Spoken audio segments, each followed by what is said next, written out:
चिनासी अफ़सोसनाक ख़बर मां कॾहिं मोरो खां मोरो वेझो रोड हादसे सबबि 2 ॼणा फ़ौत ऐं 3 ॼणा ज़ख़्मी थी पिया आहिनि।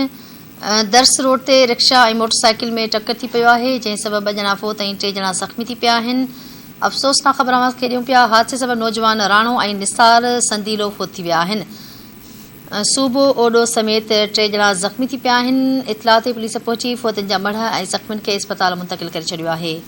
अफ़सोसनाक ख़बर मां ॾियूं पिया मोरो वेझो रोड हादिसो पेश आयो आहे। हादसे सबबि 2 ॼणा फ़ौत ऐं 3 ॼणा ज़ख़्मी थी पिया आहिनि। दर्स रोड ते रिक्शा ऐं मोटरसाइकिल विच में टक्कर थी पियो आहे, जंहिं सबबि 2 ॼणा फ़ौत ऐं 3 ॼणा ज़ख़्मी थिया आहिनि।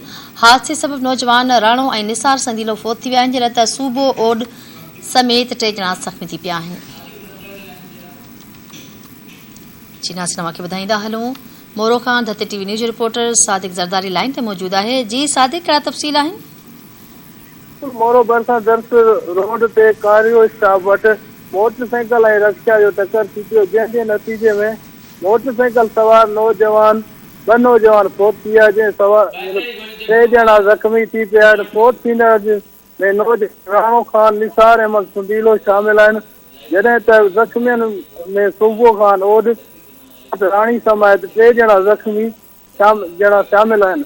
फ़ौती ऐं ज़ख़्मियुनि खे मोरो इस्पताल आंदो वियो, जिते डॉक्टर पारां ज़ख़्मियुनि खे तबी इमदाद ॾेई, जॾहिं त ॿिन्हिनि फ़ौतियुनि खे लाश वारसनि हवाले कयो वियो।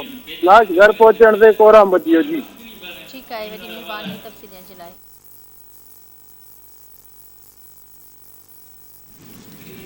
ठीकु आहे, वॾी महिरबानी तफ़सील ॾियण जे लाइ।